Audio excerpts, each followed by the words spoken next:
Welcome to this whole life action hour. I'm Ocean Robbins, your host, and we're here to talk about eyesight, how we see, how we can nurture our eyes, our window to the world, so we can see long and clear and well and have eyes that work well and optimize our chances for healthy vision long term.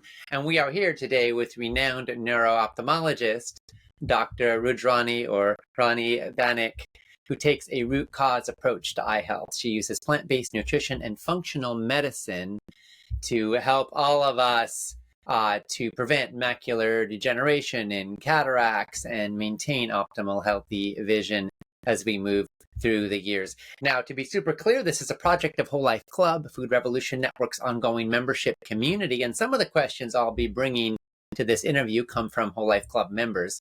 Nothing you hear today is medical advice. We're offering coaching and our own best insights, but always consult with a qualified healthcare professional regarding your specific realities and needs. Now, Dr. Rani Banik is the author of Beyond Carrots, Best Foods for Eye Health A to Z, which is a fantastic book. She's a board-certified neuro-ophthalmologist who takes a root cause approach to eye issues. In other words, she's not just treating symptoms, but she's actually focusing on root causes for optimal health. She runs a private practice in New York City and is an associate professor at Mount Sinai in New York, where she serves as an educator and a researcher.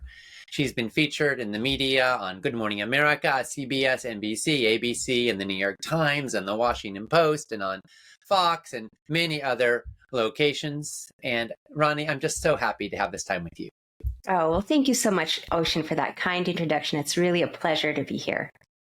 So what made you choose to focus on eye health? What made you decide to become an ophthalmologist? Yeah, that's a great question. So it all goes back to before medical school, actually. I was in my senior year of college, and I already knew I was going to medical school because I was accepted into an 8-year program, and I was exploring different fields of medicine. So I would shadow different doctors. So I shadowed a pediatrician, I shadowed a cardiologist, I shadowed a primary care doctor.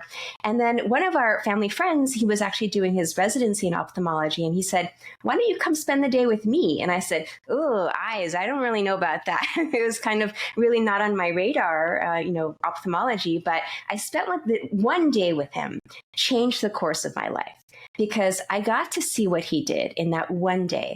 So I woke up super early, 5 a.m. I went with him to the operating room. I watched him do cataract surgeries. I watched him do surgeries on children who had crossed eyes and people with blocked tear ducts. And he did this wide range of surgeries in the morning. And then in the afternoon, he went to see patients. So he was seeing patients. He had relationships with patients of all ages, from children to adults. And I said, this is what I want to do. So I'm very fortunate that I had that one day of shadowing, because really it literally opened my eyes to this world of ophthalmology, which is so beautiful. Wonderful. So what does root cause mean, and how does that approach differ from traditional methods in treating eye conditions? I mean, do you still do the traditional stuff too? And how is your approach different than conventional ophthalmology? Yeah, so the way most eye doctors are trained traditionally, whether they're ophthalmologists or optometrists, is to basically wait for a problem to appear and then to try to treat it. So it's almost like you're kind of chasing your tail with it. Let's say somebody has cataracts or glaucoma. Once they actually develop the problem, that's when we start addressing it and managing it.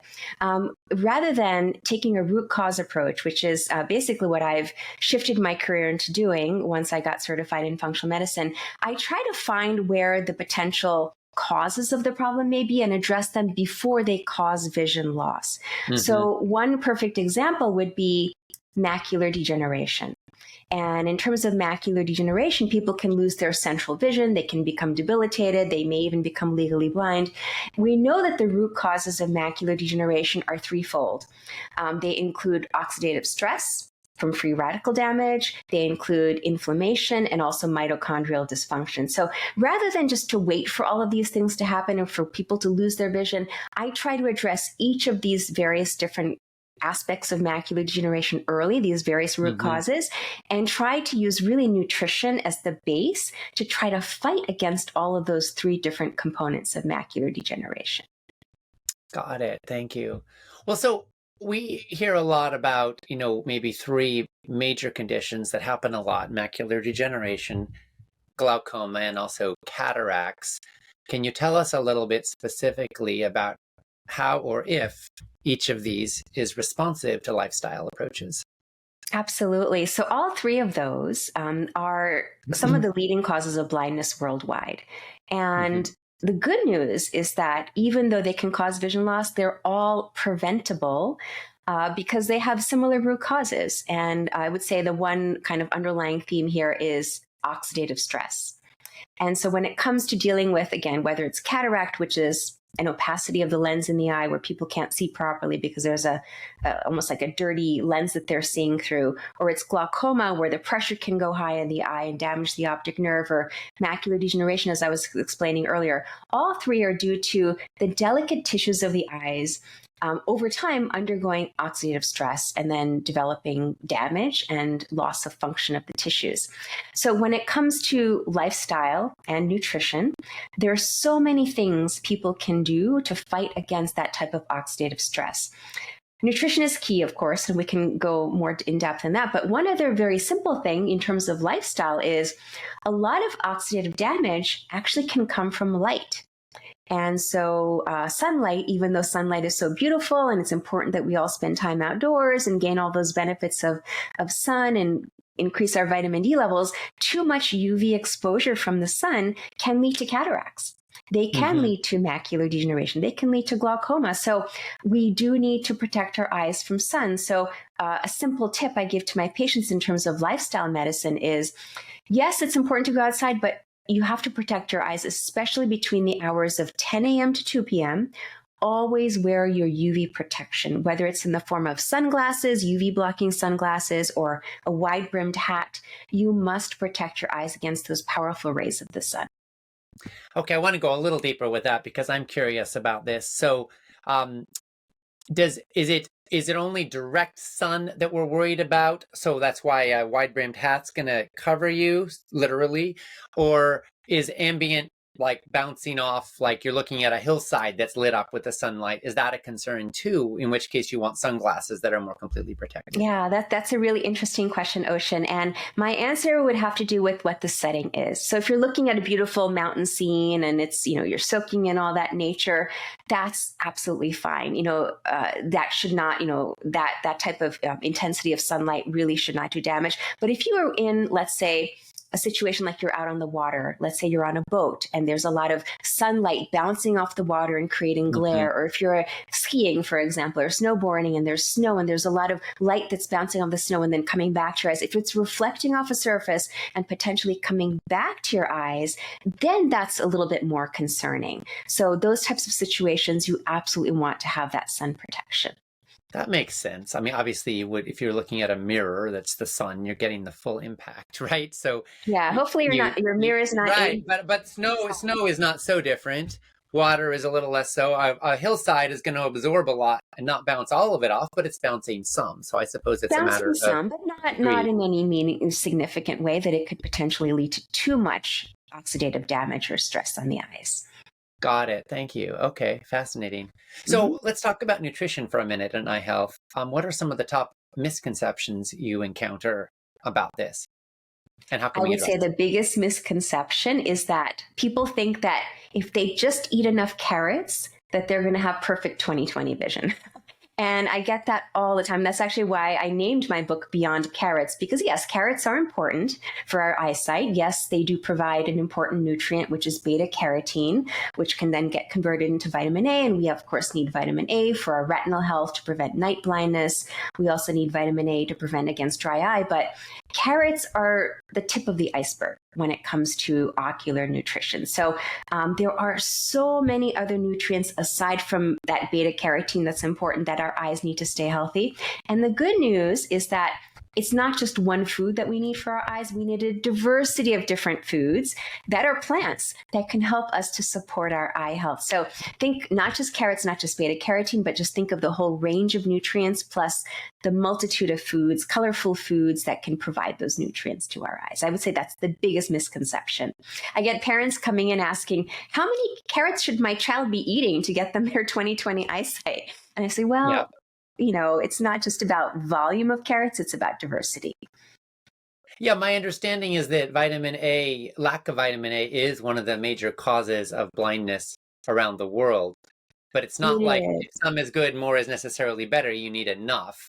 So if you're correct. getting that baseline, then you look at all the other nutrients that are also important. They may not be as critical as vitamin A is, but they all have important elements to bring, as well as oxidation and blood flow, right? Because obviously, if you have Absolutely. blood Yeah. flow through your whole body, that's going to affect your eyes too. So, what are some of the most important vitamins and minerals in addition to A/beta carotene Hmm. for maintaining optimal eye health? Yeah. And are So antioxidants? I would love to highlight three nutrients that most of us probably don't hear so much about. They're what I consider like the eye vitamins, even though officially they're not vitamins, they're carotenoids, they're bioactive compounds. These are lutein, zeaxanthin, and mesozeaxanthin. I know they're kind of hard to pronounce, hard to remember, but don't worry about the names, but just know that there are three of them. They're called carotenoids. They're cousins to beta carotene. They're cousins to vitamin A. And the reason why they're so important for eye health is because the beauty of nature is that, of course, our bodies can't make these nutrients, so we need to get them externally. But when we get them through our food, our body absorbs these nutrients and selectively deposits them in the back of the eye. So it's amazing how our bodies have evolved in this way to take these nutrients from our food, deposit them into the retina, into the macula in the back of the eye, and then these nutrients serve as natural shields for oxidative stress. So it's almost as though we have internal sunglasses or internal blue blockers with these nutrients. They shield against the harmful effects of UV light and even blue light. So it's really, really, really important. I can't stress enough how important it is for people to get enough of these three nutrients, lutein, zeaxanthin, mesozeaxanthin. And they're also great for brain health. There's actually a lot of literature published to show that these three are very, very important for cognition and memory. And they're also great for skin health. So it's like a win-win. You're doing whatever you're doing for your eyes, you're also helping your brain, and your whole body will benefit, basically. And also the good news is there are many sources of these nutrients. So it's not just, if I only have this one food, will I be able to get these nutrients? That's not true. The good news is there are many, many foods that provide us with lutein and zeaxanthin, which is good. Tell us about them. What are some of the top foods that we want to include in our diets to get enough of these nutrients? Well, most people, if they're already on a whole foods plant-based diet, are hopefully getting a lot of these anyway. But leafy greens, I would say, are at the top of the list. Any kind of dark leafy green, particularly kale, is probably one of the highest concentrations of lutein and zeaxanthin. But also spinach, arugula, romaine lettuce, Swiss chard, any of those leafy greens will have very, very high concentrations of lutein and zeaxanthin. And also yellow and orange, think yellow and orange fruits and vegetables, because these pigments themselves have a color and they're yellow/orange in color. So think about yellow and orange foods like yellow peppers, bell peppers, orange bell peppers, corn, for example, even some fruits like peaches and nectarines and even mango. These foods have high concentrations of lutein and zeaxanthin. So again, if you don't like one particular food group, at least there are other options that you can turn to. And also, interestingly, there are some spices that also have high concentrations of lutein and zeaxanthin. So I always recommend to my patients, you may want to make sure that you include some spices like paprika or cayenne pepper in your food to boost your intake of some of these eye vitamins, these eye nutrients. Fantastic. Thank you. What about dry eye and eye strain? What are some tips for how to address those? So for dry eye, which is, by the way, very, very common, most of us have probably experienced dry eye at some point, and if we haven't, we probably will at some point in our lives, especially from being on screens for so many hours a day. Even children can get dry eye, by the way, but when it comes to dry eye, nutrition is important, but lifestyle is also just as important. And we know when it comes to nutrition that the omegas can be very beneficial for dry eye. So omega-3s, but also DHA, EPA, but also there's an omega-6 called GLA, which is gamma-linolenic acid, which is an anti-inflammatory omega-6. And it's also been shown in studies. Now, unfortunately, it's not so readily available in foods, but you could get it from borage oil or evening primrose oil as a supplement if you wanted. For DHA, EPA, some great, wonderful plant-based sources of those include seeds.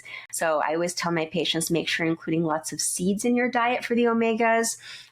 Chia seeds, hemp seeds, flax seeds, these are all great sources of omegas for dry eye. And then when it comes to lifestyle, some super simple things that you can do to help fight against dry eye.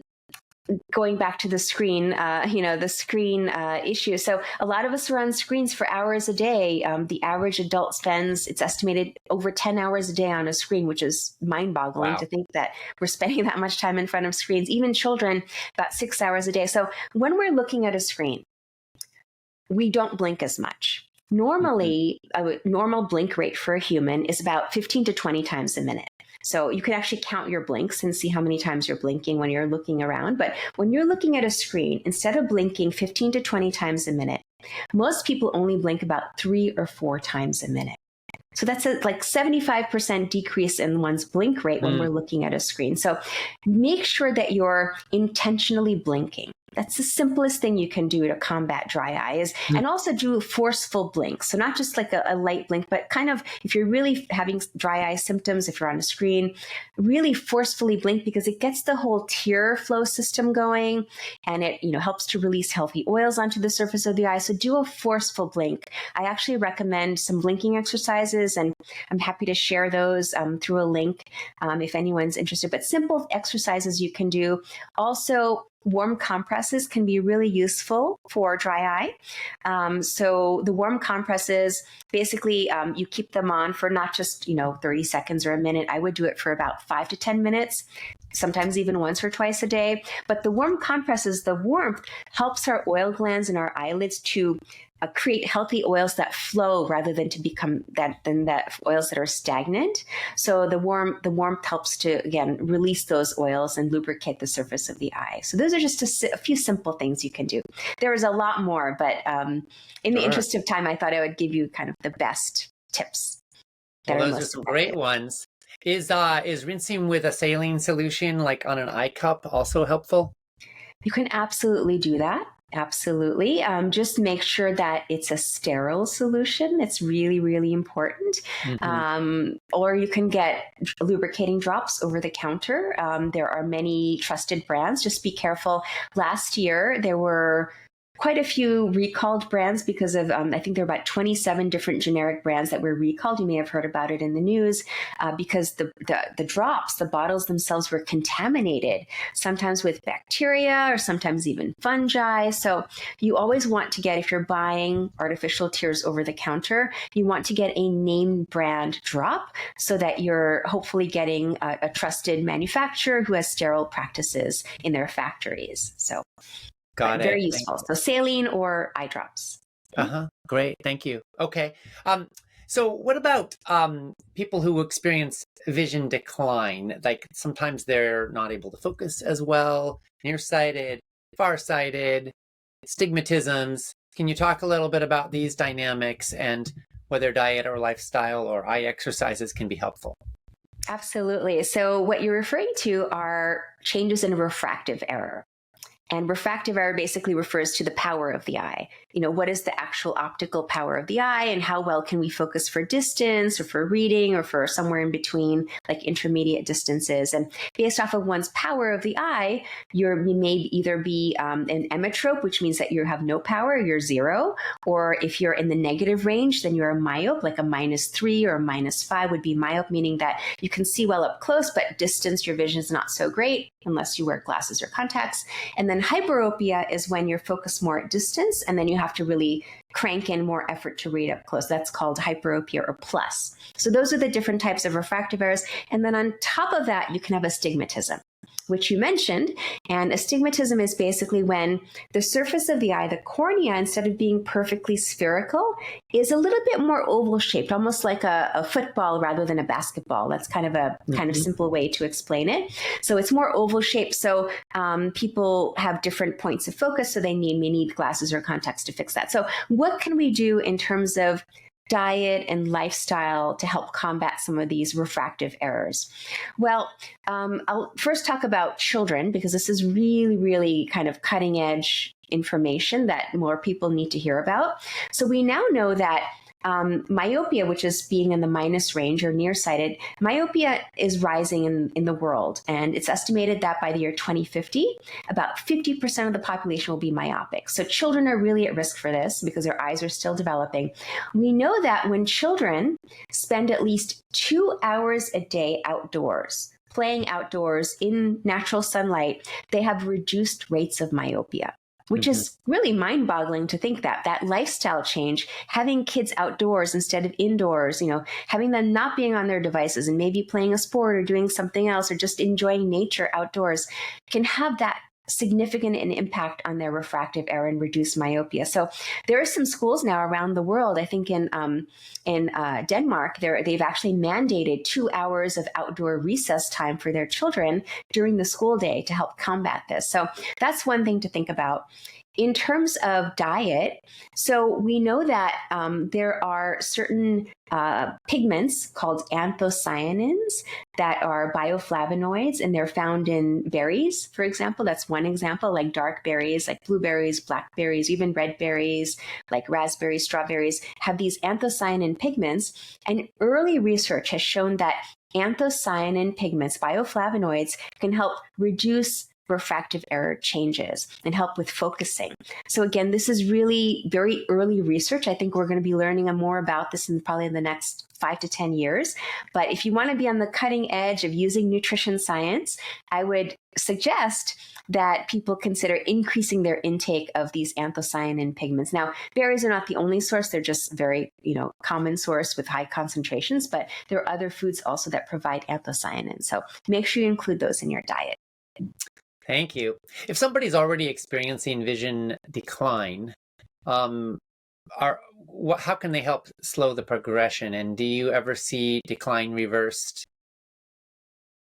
So when it comes to the eye, because it's such a complex small organ and the tissues are so delicate, if there's already been certain damage that the eye has sustained, then that damage in most cases is not reversible. So for example, if someone is experiencing vision problems, they can't see as well, they're having glare, they're having foggy vision when they're trying to read, and let's say they've been diagnosed with an early stage cataract. Very, very common, and it happens to most people. If you live long enough, yes, you'll get a cataract. But most people develop cataracts in their 60s, 70s, somewhere around that age frame. But basically, if you've already developed an early cataract, to our ability right now, there's no way to reverse those changes. But you can prevent progression of that cataract by, again, we were talking about this earlier, the importance of UV protection, sunglasses or a white hat, and a diet that's rich in antioxidants, specifically foods that are rich in vitamins A, vitamin C, vitamin E, glutathione, the macular carotenoids. These are all powerful antioxidants that can help to slow the progression of cataracts. So again, don't be discouraged. If you went just for your annual eye checkup and you've been diagnosed with something, just know that even though you can't reverse what's already happened, you can prevent it from getting worse by implementing dietary and lifestyle strategies. Got it. Thank you so much. I'm curious, a lot of people think that as we get older, our eyesight is going to deteriorate. And one of the things that we're trying to promote in Food Revolution Network is this notion that aging doesn't have to be a one-way street towards ever-increasing decrepitude, suffering, misery, and eventually that ends in death, that we can have a more positive vision of what's possible. Can you speak to this a little bit from an eyesight perspective? What's possible for human beings, and how can we repattern our own vision of what our future might look like? Yeah, so vision is such an important sense of the five senses. Most people would think that it's probably the most important because we use it for so many things that we do. So, in terms of aging and vision, there are certain things that happen. They're bound to happen. Like I was mentioning earlier, yes, cataracts do happen. If people live long enough, they will develop a cataract. But just because you have an age-related vision change doesn't mean that it will necessarily incapacitate you. Does not mean that it will eventually lead to permanent vision loss or, God forbid, blindness. It does not mean that. There are so many ways, especially with combination of what I love to do, combination of traditional ophthalmologic approaches, which are based in medical and surgical approaches, but also combining that with an integrative functional medicine approach. If you combine the two together, you can still maintain excellent vision despite getting older. And personally, I've seen my patients. I have some patients who are well into their late 80s, 90s, and even some centenarian patients who have excellent eyesight even though they're older. You know, their chronological age is quite different than their ocular biologic age because they've been doing all the right things. They've been making healthy choices, whether it's their diet or their lifestyle. So vision loss does not have to be an inevitable part of the aging process. Just make sure you're getting your checkups. If there is something going on, get it diagnosed, get it treated early so it doesn't progress to actually cause permanent loss of vision. Thank you. I'm always thinking about the big picture of humanity and how we can make things better for human beings on Earth. From a global public health perspective, what are some of the top things we could be doing to reduce blindness and eye issues around the world? What would it take to implement them? And what do you think it would be the cost and the benefits of a global campaign around this? So vision issues around the world are quite significant. They affect, quality of life. They affect socioeconomic issues, financial issues. And so it's estimated that about 2 billion people in the world, this is according to the WHO, the World Health Organization, about 2 billion people have some kind of vision impairment in the world. And interestingly, about half of that, so about a little over 1 billion of those cases could be prevented. So keep that in mind. You can make a difference. You can definitely change your outcome. And in terms of global health issues, a lot of the things that are preventable are cataracts, glaucoma, macular degeneration.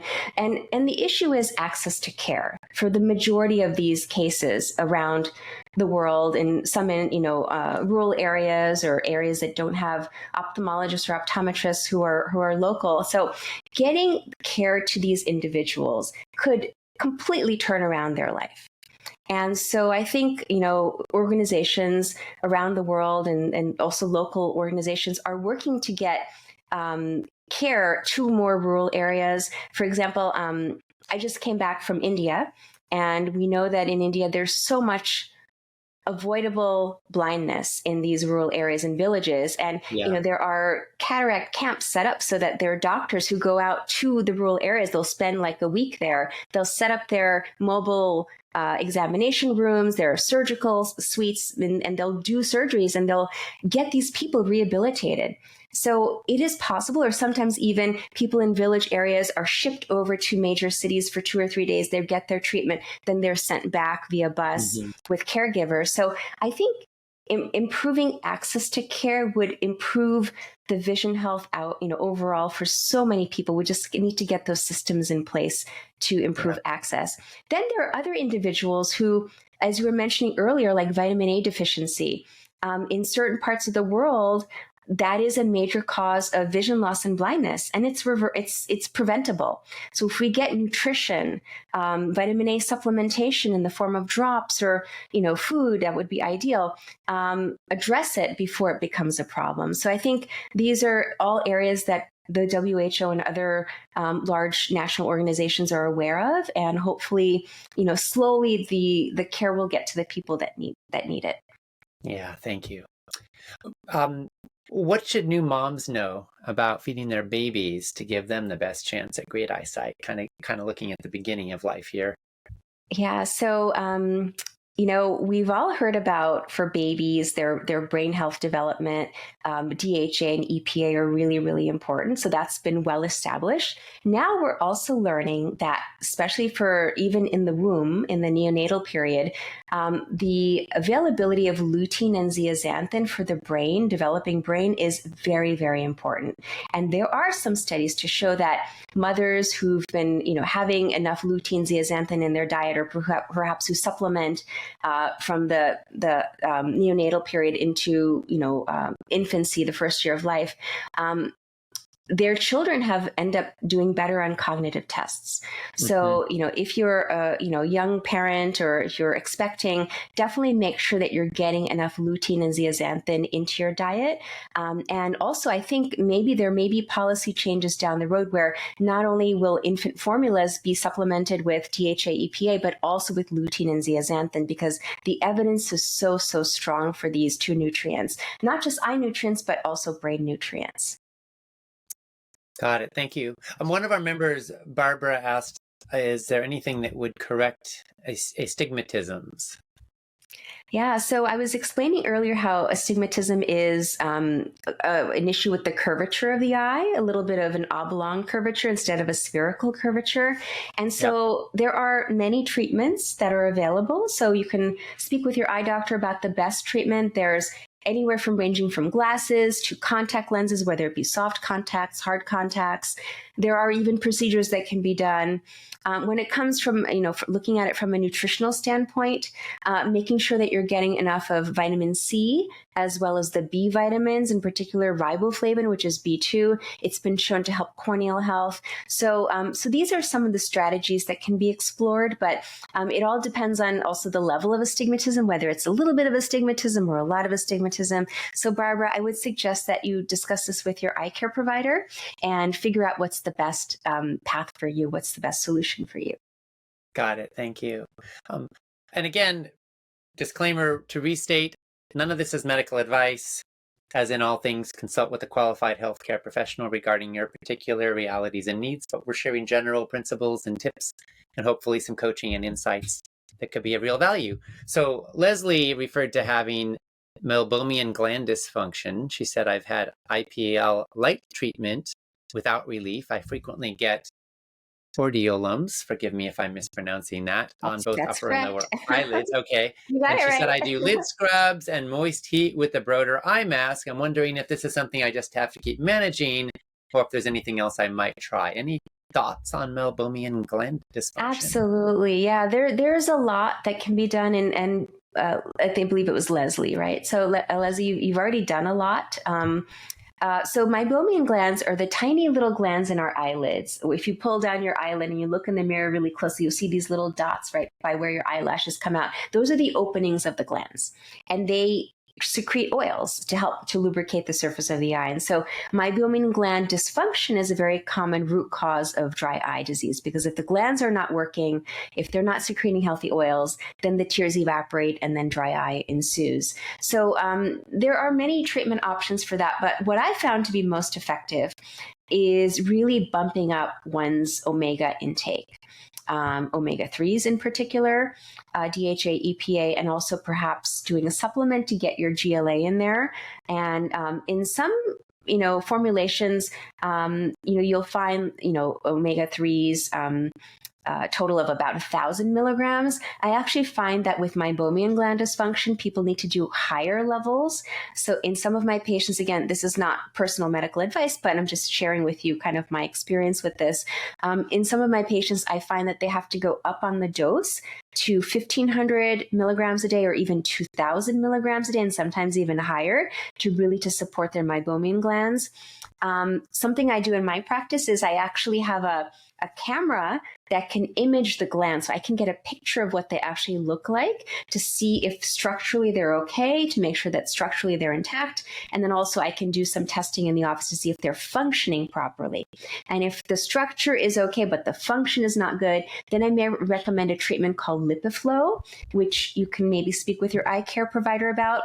IPL is wonderful also, but sometimes people need repeat treatments of IPL. IPL is basically intense pulse light laser. So it's basically like a deep red light that's kind of shown around the eyelids to help stimulate the glands and reduce inflammation. So that can work. But again, sometimes people need multiple treatments, and it's not just one treatment that is enough. And then other people, they may do well with not just the warm compresses, but doing eyelid scrubs with tea tree oil, which I love. I'm a big fan of tea tree oil eyelid scrubs to help restore the ocular surface. There's actually an ocular surface microbiome. We hear all about the gut microbiome. The eye also has a microbiome. So tea tree oil can help to restore the ocular surface microbiome. So these are a couple of different things that can be explored. I'd be worried about getting tea tree oil in the eye. I would think that would be very unpleasant. Is there a way to get it on the eyelid without getting it in your eyeball? It has to be really diluted. So never, ever put full strength tea tree oil. So you can buy pre-medicated wipes or even sprays that are diluted down to 5% or less. So I agree, never, ever put it directly on the eye because it will really burn and sting. You don't want to do that. Make sure it's diluted. Got it. Thank you. Renee said, in the past year, I've noticed my vision becoming blurry, but not on a consistent basis. She said, when I wear my glasses, I can feel my eyes relax, which bothers me because I don't want my eye muscles to become so weak that I'll need glasses all the time. Are there any exercises for our eyes that we can do to enhance and strengthen our eyes? And also, should Renee be concerned about the fact that her eyes relax when she puts on glasses, or is that actually a sign that she's doing something good? Yeah, Renee, that's a great question. And, the question about doing eye exercises for vision improvement comes up a lot, especially in the integrative world and functional medicine world. What I'll tell you is that I'll give you a little bit of historical perspective. There was a doctor, an ophthalmologist by the name of William Bates, so Dr. Bates. And he actually practiced at the same hospital where I'm an associate professor. This is 75 years ago. He practiced there. And he really believed that doing these exercises could reduce one's dependence on glasses. And so he did these experiments. He did the experiments in adults. He did them in children. He did them in animals. And he thought that if these exercises were done, that you could eliminate glasses. And so he actually went into schools and had the children do these exercises. Now, unfortunately, it's called the Bates method, by the way. If anyone comes across it, there's a book, The Bates Method for Eyesight Improvement Without Glasses. Unfortunately, his experiments could never be replicated. So even though he had wonderful outcomes, he was able to help his patients, when other providers, other doctors tried to replicate his experiments and do the exercises, they didn't work to help relieve someone of their need for glasses. And, when I came across his book, I had a very open mind to it. I said, you know what?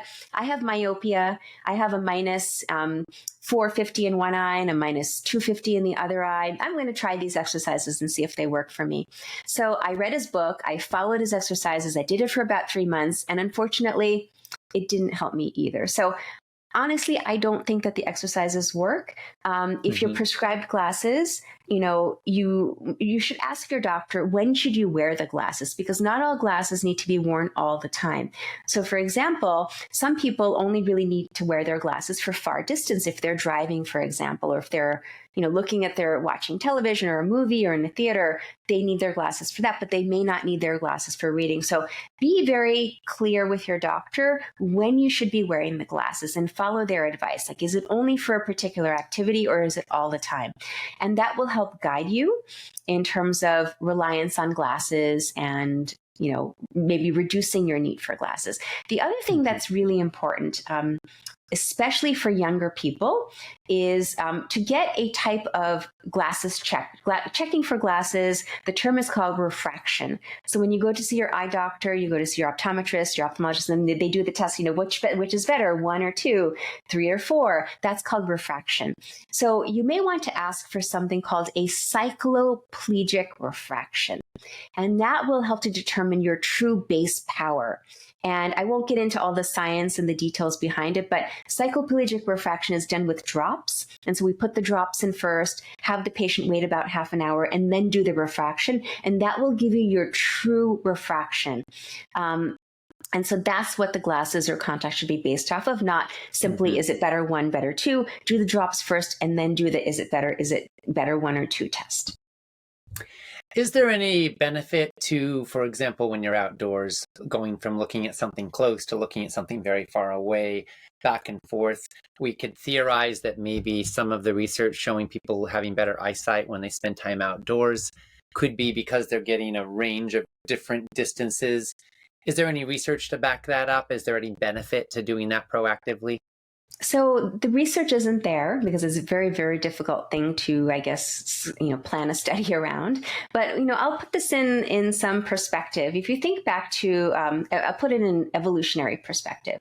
If you think back to our ancestors, in prehistoric times, they really had to focus at far, far distance because they were looking for threats. They had to, stay very vigilant of their environment. And so our eyes were really designed to look at distance most of the time. So, and then in more of the modern world, it's kind of become that we rely on looking at things closer and closer and closer. So now most of our world is here, especially with our phones. It's right here. Or if we're looking at our screen, it's maybe arm's length away. So our eyes are not necessarily designed to be focused at that closer distance for hours and hours and hours on end.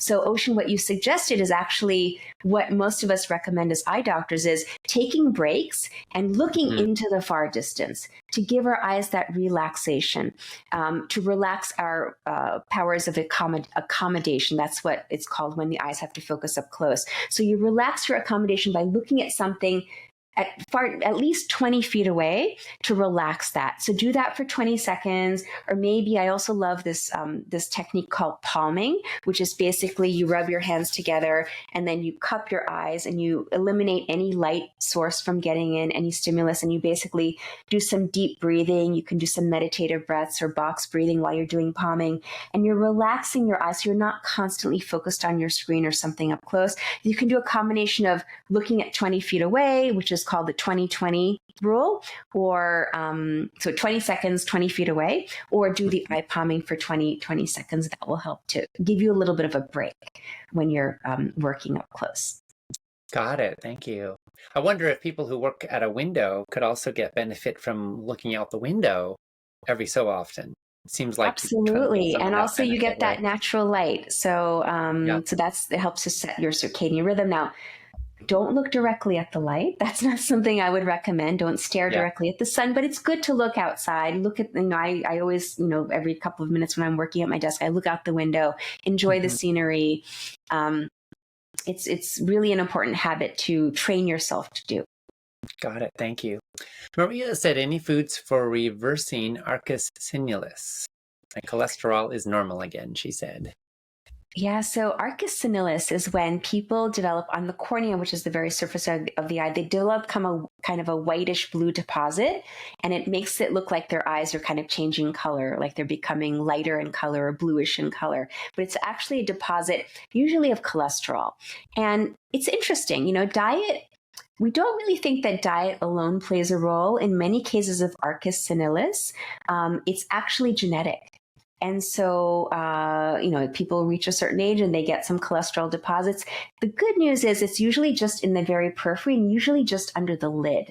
So most people their vision is not impacted by this whitish yet bluish deposit because it's really very, very high up on the cornea. In terms of what you can do to reverse it, unfortunately, there's no way that you can, include a certain nutrient or food in your diet to make it dissolve. We don't have that ability yet. Maybe there will be something in the future, but as of now, once it gets deposited into the eye, it tends just to stay there, unfortunately. Got it. Thank you.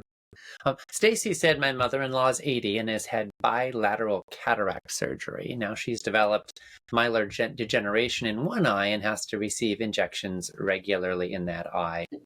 Is there anything that Stacy or someone in her mother's situation in particular might be able to do to improve that eye or prevent total vision loss in a situation like this?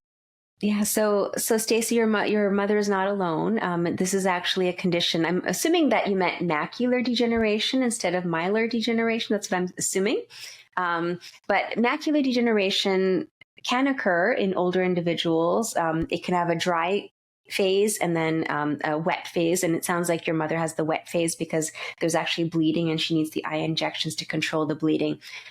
There are so many things people can do from a lifestyle and nutrition standpoint for the management of macular degeneration to prevent it from progressing from the dry phase to the wet phase.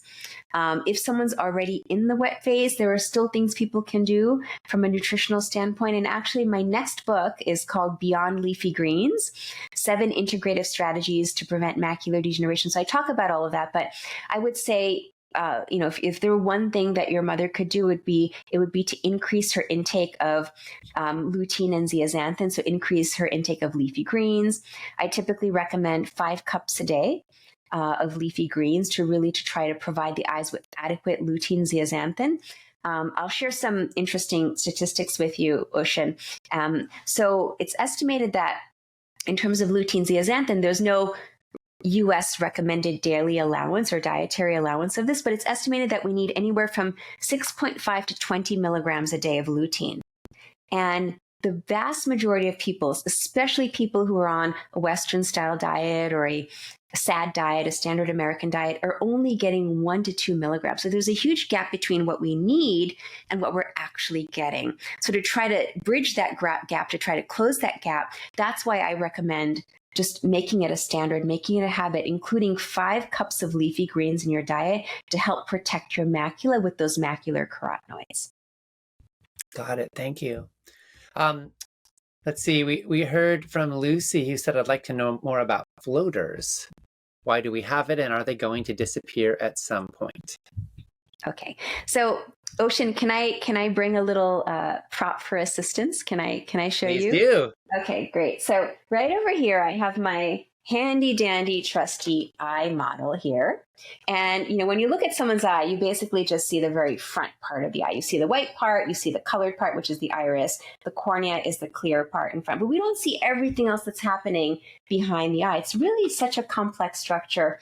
It's about the size of a golf ball, but it has over 40 different parts to it. So let's take a peek inside the eye, okay? So I'm going to open this up here, and you can see that there is a lot going on, and we'll kind of break it down here. So the very front part of the eye is the cornea. This is the dome-shaped structure in the cornea that I mentioned was spherical, and if there's a little bit of an oval shape to it, that's what astigmatism is. This is the iris, which is the colored part of the eye. Some people have blue eyes, green eyes, brown eyes. This is the colored part of the eye. The pupils in the middle, which is basically the entrance through which light comes in. Behind that is the lens. This is what becomes the cataract. As we get older, it becomes, instead of being transparent, it can become yellowish or brown or opaque in color, limiting light. And then this here, this kind of clear structure, it's actually a jelly. And this is what we call the vitreous jelly. So it sits here in the middle to back part of the eye. And this is what helps to keep the shape of the eye. And again, this is called the vitreous. And it's mainly made out of water, but it's also made out of collagen. And it's also made out of hyaluronic acid and other proteins. And when we're young, this jelly here is firm. Think of Jell-O, like that kind of consistency. It's firm. As we get older, or if we're very nearsighted, this starts to break down into a liquid form. And when the jelly breaks down from kind of a gel-like form to a liquid form, we see pieces of collagen floating around in the jelly. And that's what a floater is. So sorry for the long explanation, but I wanted to kind of go through this with you so you can understand that the floater is a natural change in the jelly in the back of the eye. And we're seeing collagen. They're like little squiggles, little dots, little lines that move around. If you move our eye around, we see them moving. Floaters are very common. And so if you have floaters, it's actually estimated about 75 to 80% of the population has floaters. So I can tell you personally, I've had floaters since I was 5 years old. And I remember seeing them, and I was telling my mom, I was asking her, like, there's a fly in the room. Can you get the fly? And she said, there's no fly in the room. And actually, I was seeing a floater moving around, and I thought it was a little bug or fly in the room. Now, a lot of people are misinformed. They think that floaters are parasites floating around inside the eye. Just so you know, they're not parasites. They're collagen. They're collagen fibers. And the other thing I want to just point out about floaters is because the eye is a closed system, Okay, there's no way for the jelly to drain out or to replace itself. So basically, the only way to get rid of the floater is to actually do a surgery and to go in there and remove the gel. If you remove the gel, you can remove the floaters, but it's a surgery and it carries with it risks. And I would not recommend this type of surgery, even as bothersome as your floater may be. I know my floaters are very, very annoying, very bothersome, but I've tried to train my brain to kind of filter them out. But I would not recommend doing a vitrectomy surgery, which is what it's called, for floaters. Basically, I would suggest, I know they're annoying, but try to train your brain to ignore them. That's the best way to manage the floaters. Got it. Thank you. Some people take turmeric for inflammation. Some people have their eyes yellow as they age. And Christine actually asked whether taking turmeric might be increasing the yellowing process, since it is actually sometimes used as a food dye because it's so intensely yellow. Does that sound like a plausible concern, or do you think turmeric is probably beneficial? So turmeric is very beneficial for eye health. There are studies to show its benefit for all range of conditions, from dry eye to cataracts to macular degeneration, even inflammation inside the eye, which is called uveitis. So if you're noticing that the surface of your eye looks a little bit yellow, a little bit kind of discolored, it's probably not from taking a supplement like curcumin, turmeric. It's probably from sun damage. And when people have sun damage on the surface of their eye, it can become kind of an elevated yellowish spot or whitish yellow, or sometimes even brownish spot on the surface of the eye. So it's more from UV damage rather than from what you're ingesting. So be rest assured it's not because you're having a lot of turmeric in your diet. The other thing to consider when the eyes look a little bit yellow is actually a medical condition called jaundice. So if you really feel like your eyes are looking very, very yellow, be sure to see your primary doctor, get checked for your liver tests, and get checked for jaundice. Got it. Thank you. Darlene said, I've had RP for over 10 years and do not find much information about it. They said I'd be completely blind in 6 months.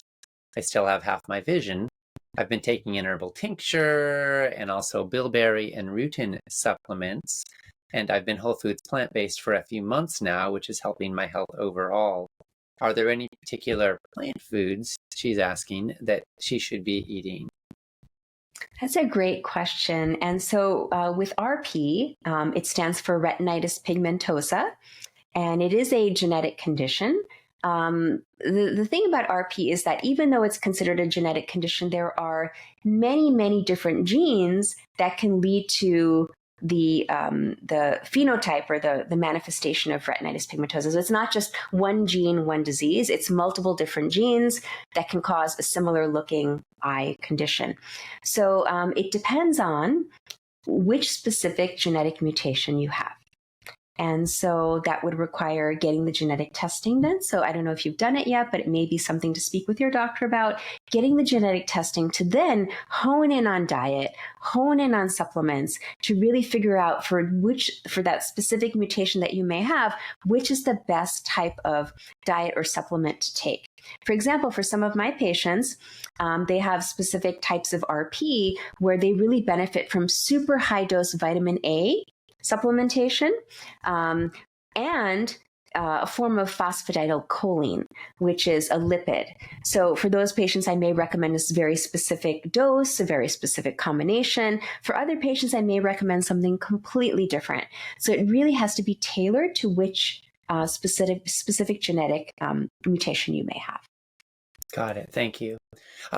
What about eye pressure? Are there any particular foods or supplements or lifestyle practices that are beneficial? Yeah, so eye pressure, just to give you a little bit of perspective, there are different types of pressure in the body. We all know about blood pressure. There's also eye pressure, pressure inside the eye, and then there's brain pressure as well. So all of these can impact our vision in various different ways. But when it comes to eye pressure, normal eye pressure is anywhere between 10 to 21. Now those numbers are based off of studies in Caucasian males. So depending on your demographics, your normal pressure may be a little bit higher, maybe a little bit lower, but 10 to 21 is typically the range that we use. So if anyone has a pressure higher than 21, let's say 25 or 30 or 40, that's very high, by the way, then we call that ocular hypertension. So just like we have regular hypertension, there's ocular hypertension. And ocular hypertension may lead to glaucoma, which is damage to the optic nerve. And in terms of nutrition, supplementation, one thing that's been shown to help with eye pressure are berry extracts, particularly maca berry extracts and bilberry extracts. And there are some studies that have shown that now typically when we treat eye pressure in the traditional setting, we use eye drops to try to lower the eye pressure.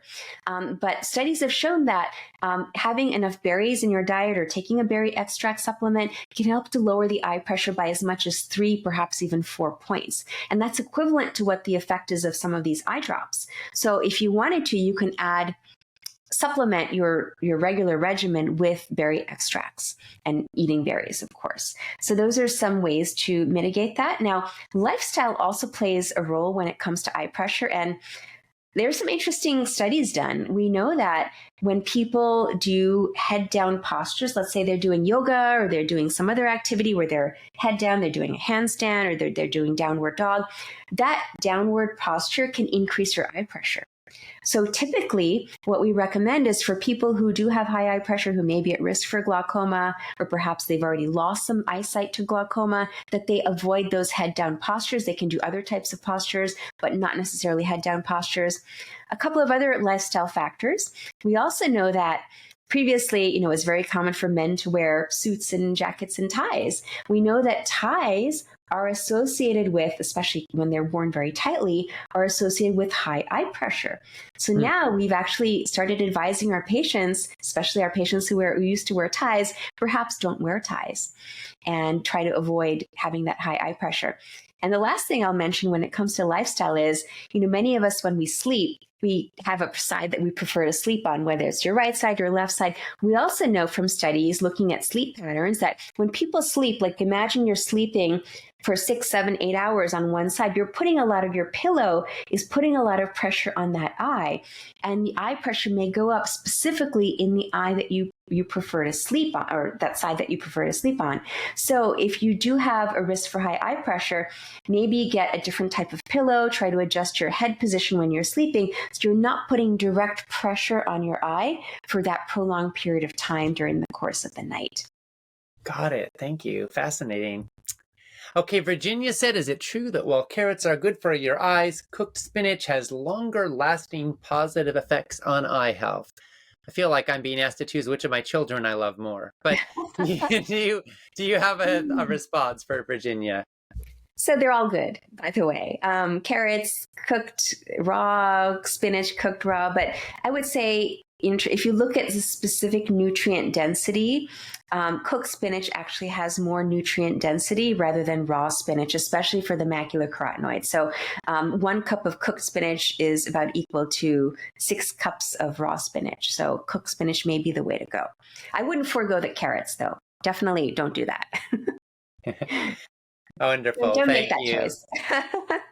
Rani, you're such a wealth of incredibly practical, useful, sober, grounded information, and I'm so grateful to you for your decades of research and clinical practice and sharing with us, what works, what the studies show, and how we can prevent all sorts of conditions, optimize our well-being, and also make the best of these precious eyes that we've been given. We've been talking, folks, here with Dr. Rani Banik, author of Beyond Carrots, Best Foods for Eye Health, A to Z, a board-certified neuro-ophthalmologist who takes a root cause view of eye problems. Rani, thank you so much for your wisdom and your insight and for being a partner with us in this food revolution. Oh, thank you so much, Ocean. It's always a pleasure chatting with you. And I enjoy sharing this information because keep in mind, our vision is precious. We only have 2 eyes. They have to last us a lifetime. So take good care of your eyes. Wonderful. Thank you.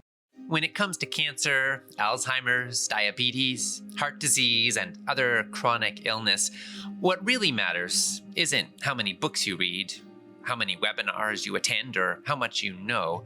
What really matters at the end of the day is what you eat and how you live. The science has given us what we need to know. Now it's time for action. It's time to implement and optimize your healthy lifestyle. It's time to get results. It's time to say goodbye to confusion and hello to clarity. It's time to say goodbye to bad habits and hello to good ones. It's time to fall in love with foods that love you back. It's time to join a community that will support you in achieving your goals. It's time for Whole Life Club.